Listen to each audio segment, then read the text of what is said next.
Retro. No. Are you an aspiring Jedi, or do you dabble with the dark side of the Force? Regardless of whether you fancy yourself a defender of the light or an aspiring Sith Lord, you're going to need a lightsaber. Podcast Stardust is pleased to partner with Saber Masters, the creators of high-quality, durable, and affordable lightsabers. Saber Masters is preparing to launch the Ultimate Lightsaber 2.0, and right now you can get 2 for the price of 1. So, check out the link in our show notes and go get your Ultimate Lightsabers from Saber Masters. And don't forget to use our referral code Stardust to save $10 at checkout. And each purchase using our referral code helps support Podcast Stardust. Hey, this is Catherine Tabor, Senator Padme Amidala from Star Wars The Clone Wars. And you're listening to Jay and Dennis on Podcast Stardust. Stay on the light side.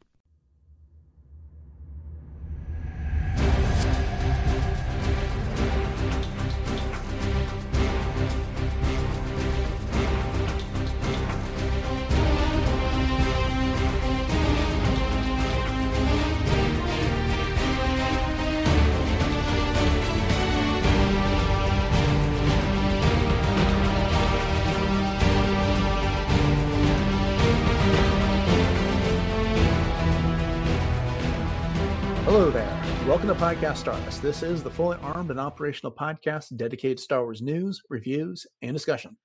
I'm Dennis Keithley. And I'm Jay Krebs. And we'll be discussing the recent Star Wars news in this episode. But before we dive into that, Jay, remind everybody what our social media contacts are.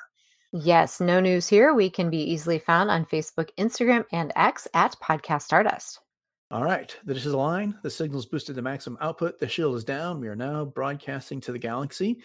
So happy week leading up to Star Wars Day, May the 4th. Woot, woot. Yeah, it's exciting. I like this week just because, there's always just a bit of buzz about Star Wars, especially on May the 4th. Speaking of which, we've got The Phantom Menace returning to theaters on May 3rd. I've got my tickets for May 4th. I know you got some plans that day, but are you still planning to try and get to theaters to catch The Phantom Menace? I am. So things are kind of up in the air right now. I've got a few different options for some theaters that I have to travel a little bit to get to. The closest one is just about an hour away. So definitely willing to do that. I just have to figure out where and what time is going to be best. But it'll definitely be on Revenge of the 5th instead of May the 4th. That I get to go see it. But that's okay. As long as I get to do it. That's all that matters to me.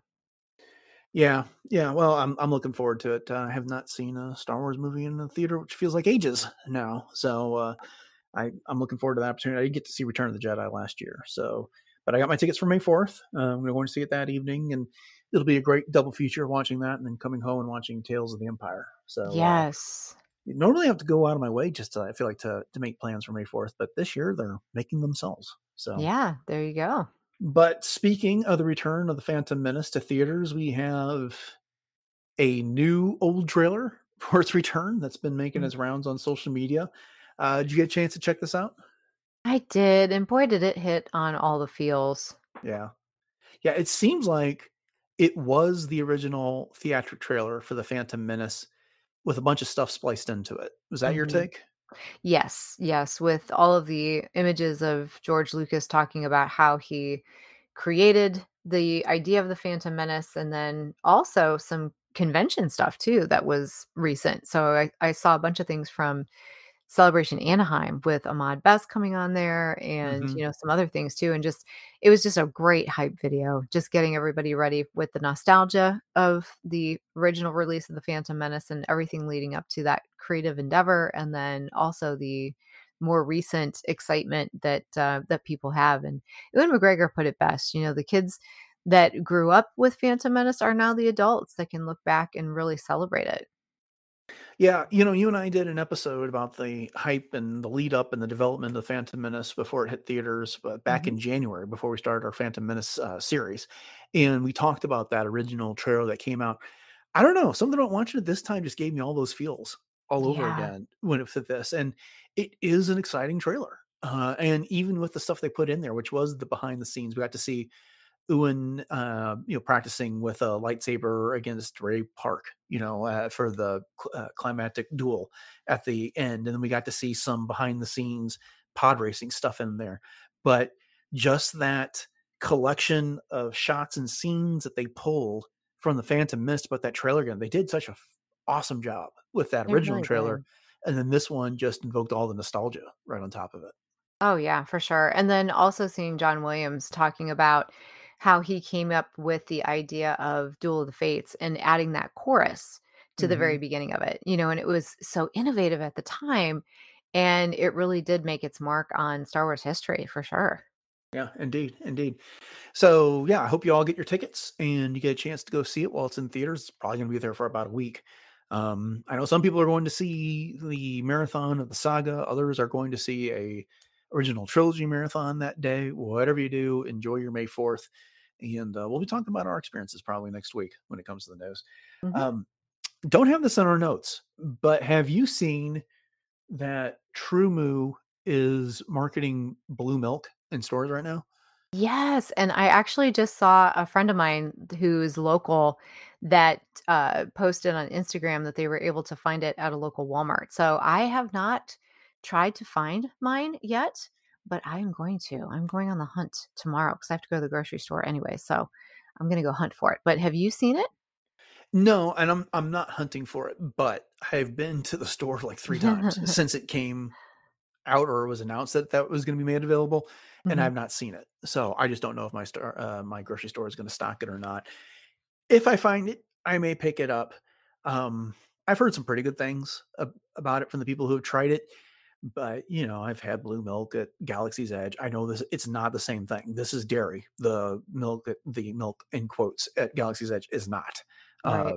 So, um, a different experience and stuff like that, but still, it might be fun for the nostalgia's sake, and why not to have it around the house on May the 4th?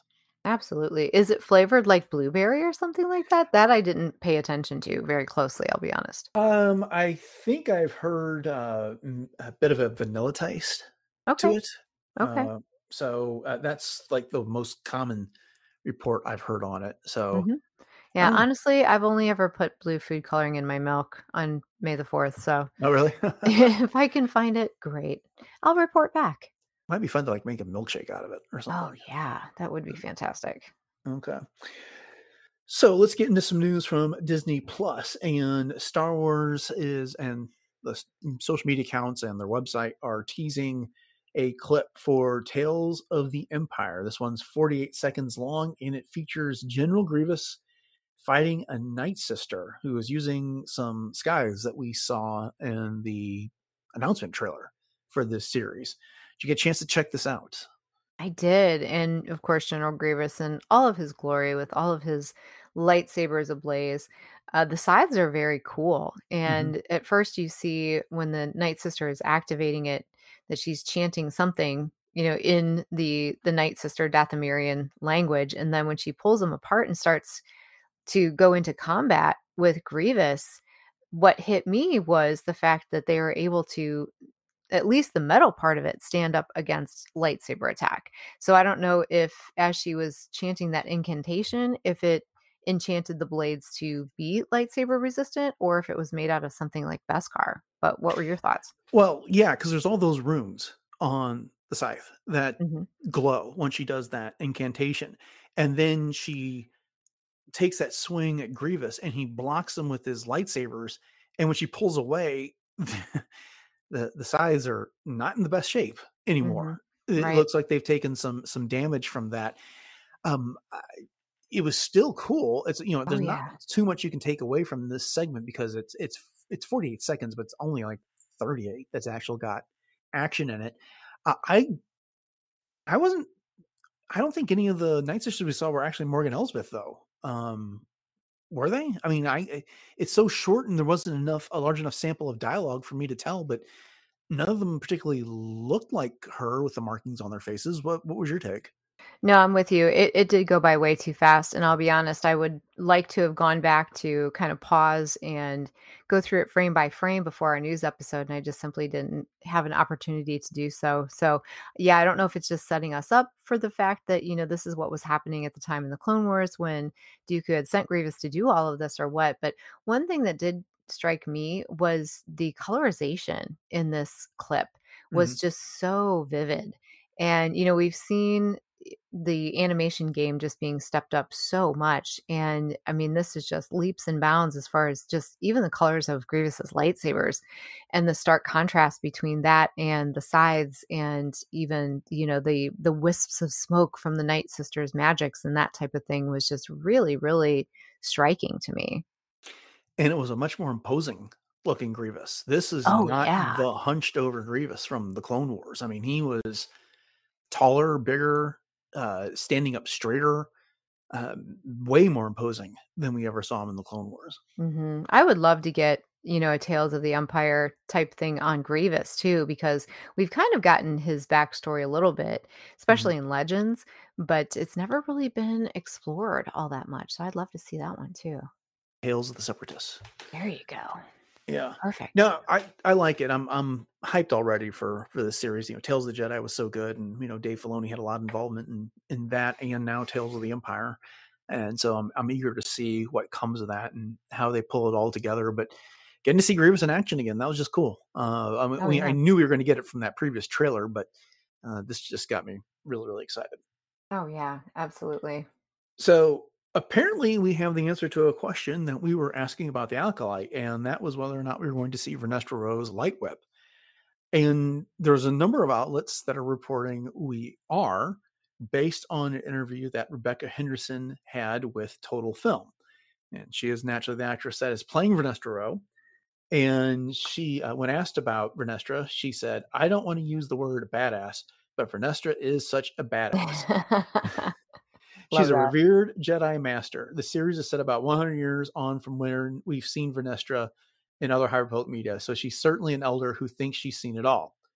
And then she goes on to say later in there, she's talking about Vernestra's lightsaber that explains, let me back up. Rebecca explains how Vernestra is going to have her iconic lightsaber.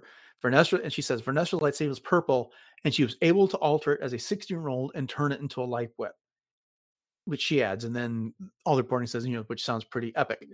Okay.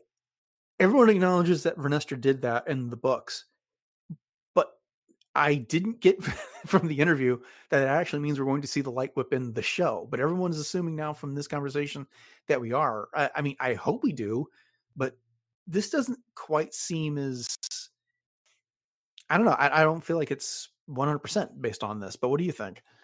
Well, it's the way that she worded it, because I saw a bunch of different articles that said, "Oh, we're going to get to see the light whip." And of course, the first thing I'm doing is like pumping my fist into the air because I wanted to see this so badly in live action. But the way that she put it in this quote, Vernestra's lightsaber is purple, and she was able to alter it as a 16-year-old and turn it into a light whip, which sounds pretty epic. But it doesn't say that she's going to be doing that in the show. She said Vernestra did it as a 16-year-old, but that's not confirmation. Yeah. Yeah. That's the way I'm looking at it when I analyze this quote. Yeah. Now, I couldn't find the original source with Total Film for whatever reason. It's probably out there now, but I've taken away from all these other people that were discussing it here, and it's all the same quote. And I'm like, well, yes, she clearly knows Vernestra's backstory, which is awesome, and she's talking about the whip that she had, but there's nothing here that confirms 100% that that's what she's going to have. So, yeah. Anyway, I put this in here because, one, we've been talking about the whip and how much we want to see it, and so I got really excited when I saw the headline. But then I read the story, I was like, well, does this really mean we're getting it or not, or is everyone just making an assumption? Right, exactly. Which, yeah, it makes you wonder if it's just clickbait that's been altered, based on this quote, or what. Yeah. So go into the show with some caution, folks. That's all I'm going to say about that. All right. Okay, well, we got some more information about the Acolyte from Leslie Helen, an interview she did with Total Film. And she was just kind of talking about the story structure of this. She says the Acolyte is a mystery. It's similar to Russian Doll, which is really about giving the audience information episode by episode, the spiral of storytelling. This is a much larger landscape, but it similarly tackles the idea of your eyes can deceive you. So that's a classic Star Wars quote from Obi-Wan Kenobi. You're going to think the show is one thing, but then it's going to gear shift into something else and then do it again. Here's the part of the interview that caught my attention. It's a show packed with everything I wanted to explore. I wanted EU, which is actually the expanded universe, stuff in there, references to the original trilogy, the Phantom Menace, the Disney sequels. It's absolutely packed because you never know, you may not get the chance again. So, Yeah. I love this. I so love this quote in here that, they've done a great job across a lot of recent Star Wars storytelling, integrating like the High Republic into stories that now take place during the original trilogy. There are plenty of High Republic references that have come up in the Star Wars comics that take place during the original trilogy timeline. And Dr. Aphra, we got some references to the High Republic in The Living Force by John Jackson Miller. That's not really a spoiler. It's just kind of a conversation piece in that book. And now she's bringing like the spectrum of Star Wars into the Acolyte, including some elements from the expanded universe that she loves. Sign me up. Oh, yeah. I love that. I mean, anytime we get expanded universe stuff, of course, you and I are like, what is going on? Mhm. So, yeah, I definitely say bring it on. But I really appreciate this analogy that she makes to Russian Doll, which, of course, she also directed. Mhm. But the thing of it is that a Russian Doll is a story nestled within a story, nestled within a story. And so that's really exciting in terms of the way that this may go. And she talks about it gear shifting and then, your eyes not deceiving you. So I almost wonder if it's in some ways going to explore almost like a what if territory in some ways, almost like an alternate universe kind of thing. In the way that perhaps the force is being used to, alter destinies. And, I'm kind of reading a lot into this, obviously, but I don't Everybody know. is. Yeah, I know. Because, So it's really exciting to think about, though. yeah, they tell us a lot of stuff without really telling us anything when it Right. comes down to it on this and there. But I thought it would be fun since we have some time in this episode. We know that there's dark side elements to this, and she's pulling stuff from the expanded universe. What would you most like to see from the expanded universe that would seemingly make sense with this story, which is something that takes place basically, 100 years after the High Republic, about 100 years before the Phantom Menace? We've got this rise of the dark side as we understand it now, but it could gear shift into something else. Mhm. What are some expanded universe elements that you would like to see make their way into the story? Oh, I think just the way that the rule of two had evolved from Darth Bane's original concept Mhm. and where the Sith were at the time. And, even though we know from the Phantom Menace that they say that the Sith haven't been around for 1,000 years, I mean, that their presence is still around. And they were just so well hidden. And so there were always masters and apprentices. And so I'd love to see what's going on in that particular era with that lineage, so to speak. So that's one thing that springs to mind first, but I'd have to think about it a little bit more. Do you have anything in mind? I've got some ideas. It's probably still too early for like Darth Plagueis. Mhm. Mhm. And again, there's no guarantee we're getting Sith in this show. Yes, we've Right. seen a red lightsaber in the trailer, but your eyes can deceive you, is what Leslie Headland just said. So it may This not be is true. Sith at all. We may not be getting Sith here, but to the extent that there is some sort of a Sith angle to all this, that lineage of Sith, this would be before Darth Sidious, obviously Darth Maul and Darth Vader, but Mhm. could it be Darth Tenebrous, which is Darth Plagueis' master in Mhm. there? Could it be any of the Sith Lords that are, and I can't remember, remember what the chain is that precedes Tenebrous, and I don't know if they actually gave us a current canon version of that, or if it's just all expanded universe. But so that would be something that would be fun to see. Other things are, there's other resources from the expanded universe that take place before the prequels that have to do with the rise of the Trade Federation and the like. And, that's kind of a thing that I think that they're teasing a bit with the High Republic as well. So maybe that would be something they could bring in Mhm. to Oh, no, this. I agree. I agree Yeah. totally. hmm but beyond that, it's kind of hard to say because again, this is such a unique place in the Star Wars storyline. is there, the Nagri? Could you bring them in as a race? Now we got those in Rebels, so they're no longer just expanded universe. But Yuuzhan Vong. Yeah, I've got mixed feelings about the Yuuzhan Vong because I don't want them brought in a diminished capacity. And unless they're coming in to invade the galaxy and take it over, that's what you're doing. You're diminishing them. That's true. So, especially the way that they were set up with being so biologically oriented. And we've got Nile references in the original trilogy. We don't have any Yuuzhan Vong. And if you're going to go that route, I don't know that this is the time area you could do it. And there, I think it'd almost need to be a post Rise of Skywalker type of a story. Oh, I could see that. Yeah. That makes more sense, honestly. Yeah, but I wouldn't mind seeing them at some point. I know Dave Filoni had teased putting them in the Clone Wars at some point, as maybe a scout force or something.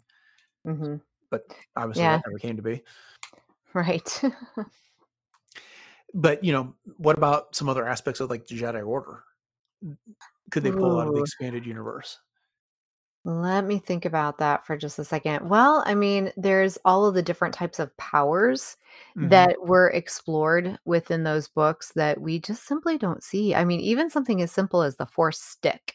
You see the Force stick a lot where they would just plant themselves, on different things. And so I think that would be kind of fun to be able to explore, because we've seen things, and you even pointed this out with the Phantom Menace, that little Force like run. Yeah. Things like that. So it would be kind of cool to see that kind of stuff. But I would also like to see some of the other masters, I think, that we know were around at the time, like Apple Rancisis, Yarl Poof, maybe even Yaddle. Even if they're just little cameos, would be kind of cool. Yeah, see, they've been ambiguous about that because they're saying that Vernesta Rowe is the only character from the High Republic that we're going to see in this show. Like a legacy character kind of thing. Well, that's the ambiguous part of it. Because does that mean a character that was introduced in the High Republic, or does that also exclude Yoda, Yaddle, Yarl Poof, Upper Rancisis, and the like, who were around at the time of the Phantom Menace and also appeared in the High Republic? So, I mean, yes, you can tell an entire story involving all kinds of Jedi without involving any of them. You don't have to have the Jedi Council necessarily around, or the entire council around, to do this story. But if you're going to have the council, it would be kind of difficult not to have those characters in the show. That's true. So, all right. Well, we got lots so to think things on there. I'm really excited for this show. And we're really just, 5-6 weeks away? Oh my gosh. Yeah, that's crazy to think about. I don't want it to come too quickly, though, because that means that my summer is going by very fast. Yeah. Well, again, we still have an episode of The Bad Batch and Tales of the Empire and some other fun stuff coming up too. Plus, another entry in the High Republic is arriving, I think, in June as well. So lots coming up. I'm excited. Isn't that Temptation of the Force, or is that one later? I think it is Temptation of the Force. So awesome. Yeah. The Harlequin romance of Star Wars is what yes. That's why I remember it, I think. I'll have to say. Okay. Well, then that'll bring us to the end of this week's news. There was not a whole lot out there, so we rounded up what we could find and brought it to you here on this episode of Podcast Stardust. We hope you've enjoyed it. And if you did, make sure you hit subscribe on your podcast of choice so that when the news rolls around next week, you'll have that episode waiting in your podcast queue, sitting there for you to enjoy on your morning walk, on your commute to work, whatever the case may be. I also like to remind you can find our entire catalog of shows over at retrozap.com, which is home to this podcast and several other great podcasts covering all aspects of geek culture, retro culture, Animaniacs, and the like. And as always, we greatly appreciate your 5-star ratings, reviews, likes, follows on whatever podcatcher that you use. That's a great way to help the show get noticed by others. We love it when you share the show and your favorite episodes on social media with your friends. So, with that having been noted, Jay, would you like to share with everybody what those social media contacts are one more time? You got it, Dennis. We are on Facebook, Instagram, and X very conveniently at Podcast Stardust. And if you're into Pinterest, we have tons of boards over there that you can check out. And we also have 2 different YouTube outlets where you can catch all of our shows, and that would be the regular YouTube and YouTube Music. So head over to those, like and subscribe. And we also have a room over on the RetroZap Discord server that you can join us for some real-time chatter. So if you're interested in that, just head over to our show page and click on the community tab, and you are there. The link to that will also be in our show notes, as well as the link to our TeePublic store. And if you want to go directly there, we are teepublic.com/user/podcast stardust, and you can pick up one of 7 different show logo designs available on all kinds of really cool stuff. And if you do happen to get anything, make sure you snap a picture and tag us, because we'd love to see those products out in the wild. And speaking of being wild, you can pick up a couple lightsabers from Saber Masters, and we are still partnering with them on the Ultimate Lightsaber 2.0 and beyond. So check all of the lightsaber deals out at sabermasters.com. And if you do happen to pick anything up, make sure when you add to cart that you also add the special code Stardust, and you can receive an extra $10 off. And once again, the link to that will be in our show notes. So speaking of shows and notes, all kinds of fun things going on with a little show called Warp Trails. So Dennis, why don't you fill everybody in on that? Right. So my wife Beth and I are covering Star Trek over on Warp Trails, which means we're currently talking about the 5th and final season of Star Trek Discovery. And again, so if you want to find the show, just look for the RetroZap podcast feed. And each week, the new episode of Warp Trails will come out exclusively there. You can find all the past episodes over at retrozap.com. So if you want to hear what we had to say about previous seasons of Discovery, Lower Decks, Picard, and Strange New Worlds, that's the place to do it. Jay, how about the world of cosplay? What's up? Well, right now you can catch all of my adventures over on J.Snips Cosplay, and you can find all of my recent appearances from Fan Expo Cleveland and the Operation Fandom pop culture event in Worcester, Ohio. And I do have 2 coming up here on May the 4th. So I will be in Medina, Ohio at Common Grounds to do a fun little keychain workshop and raffle. As a matter of fact, there is a signed Ray Park lightsaber that is going to be raffled off. So if you want to get in on some of the details on that, you can check that out at J.Snips Cosplay. And I will also be at Grigio Wine and Cocktail Bar on the evening of May the 4th as well, hosting a trivia contest. But you can always catch me as Ahsoka, Hera, the Fourth Sister, and my original concept Mandalorian at J.Snips Cosplay. All right, upcoming on the show this Wednesday, we are discussing Star Wars Vision's Takashi Okazaki, that's the creator, #1. And this is a story that ties into The Duel from Star Wars Vision Season 1, featuring the Ronin, who was also the main character in a tie-in novel. It should be a fun conversation, so make sure you show up for that one and check out the comic before you do. And then on Friday, we will be discussing, I don't want to say it, but here we are, the season and series finale of The Bad Batch. So, what's that? I said sigh. Oh, sigh. Okay. Yes. Yeah. So make sure you tune in for that as we could say goodbye to the Bad Batch. But we'll probably have some more content coming around that in future weeks as well. All right. Well, then that'll do it for episode 722 of Podcast Stardust. Have a great week. Make it the best one ever. And until next time, may the Force be with you.